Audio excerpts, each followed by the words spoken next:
bienvenue. Oh, allez, ok, nous allons recommencer ce numéro. Hey, vous êtes tous... Ok, hey, vous êtes tous les bienvenus dans le numéro de... Vous êtes tous les bienvenus dans le nouveau numéro de Divine Revolution Movement. Nous voulons parler de certaines déclarations que Jésus-Christ a faites dans la Bible. Et ce sont ces déclarations qui peuvent nous donner le pouvoir, qui peuvent nous donner la puissance de vivre sur cette terre. Vous savez, Jésus-Christ, dans Jean chapitre 10, verset 11, il a dit « Je suis le bon berger. Le bon berger donne sa vie pour ses brebis. » Quel est le rôle d'un bon berger sur cette terre? C'est donner sa vie pour ses brebis. Il s'assure que ses brebis ne manquent de rien. Alors que Jésus-Christ nous a considérés comme ses brebis, nous aussi nous devons avoir cette conscience que nous ne manquons de rien. Voilà pourquoi même en tant que chrétien, nos genres de prières doivent changer.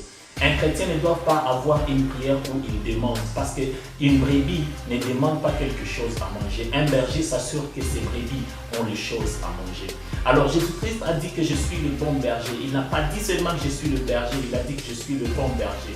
Un bon berger, c'est lui qui s'assure que ses brebis aient les choses à manger, ses brebis aient les choses à boire, ses brebis aient un endroit où se reposer. Alors, quand nous lisons dans Psaume chapitre 23, le prophète David était en train de dire que l'Éternel est mon berger, je ne manquerai de rien. Pourquoi le prophète David nous a fait cette déclaration?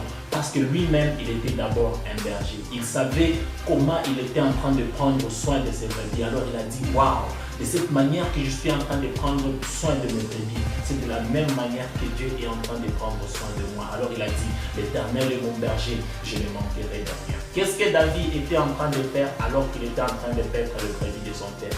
Il s'est réveillé chaque jour le matin, aller chercher un endroit où ses brebis doivent manger, aller checker un endroit où les brebis doivent prendre les choses à boire, pour qu'ils ne puissent pas découvrir l'endroit où ils devraient trouver à manger ensemble avec ses brebis. Alors un bon berger est celui qui prend soin de ses brebis avant même qu'il ne se lève. Un bon berger est celui qui se lève trop tôt le matin pour chercher des choses à manger, à boire et là où se reposer pour ses brebis. Alors le prophète David, quand il était encore en train de paître les brebis de son père, qu'est-ce qu'il faisait? Quand il se levait le matin, il trouvait un endroit où les brebis vont manger, se reposer et boire. Et quand il viendra les chercher, c'est juste les amener là où ils doivent aller boire et manger. Alors Jésus-Christ, lui qui a dit qu'il est notre bon berger, il a tout fait sur la croix, il nous a rendus riches, il a enlevé la honte sur nous, il nous a justifiés. Alors nous sommes en train de vivre dans une vie de plénitude, de réussite, dans une vie de gloire. Pourquoi? Parce que Jésus-Christ qui est notre bon berger, il s'est assuré à ce que nous puissions avoir tout ce dont nous avons besoin sur cette terre. Alors cessez de vous lamenter, cessez de vous inquiéter, parce que Jésus-Christ qui est notre bon berger, il a tout fait pour nous. Alors que si tu es en train de te lamenter, tu es en train de dire que Jésus-Christ n'a rien fait pour toi, tu es en train de dire que Jésus-Christ n'est pas un bon berger pour toi. Tout ce que je veux vous demander aujourd'hui, c'est changer votre attitude, votre façon de voir Jésus-Christ dans votre vie. Quand tu le prends comme un bon berger, tu diras que je ne manquerai de rien. Alors ta vie, ta façon de voir les choses, ta façon de te comporter avec les gens va changer parce que tu sais que l'Éternel, ton pourvoyeur, t'a tout donné et que tu ne peux pas manquer de quelque chose sur cette terre. Le problème, c'est la conscience que tu dois avoir de ce que Jésus-Christ a fait de toi sur la croix, ce que Jésus-Christ a fait de toi dans le parcours de la vie chrétienne que tu es en train de mener aujourd'hui. Alors je vous invite aujourd'hui à regarder Jésus-Christ de la manière dont il a vu le monde, de la manière dont il t'a considéré comme une brebis, et commence à le suivre parce qu'une brebis ne peut jamais marcher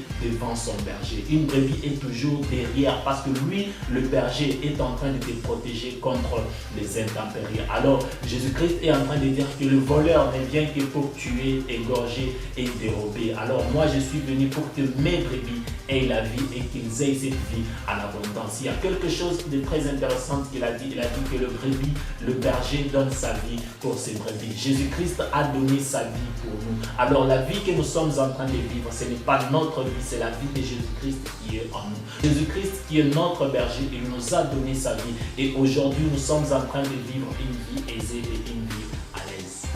Divine Revolution. Peace.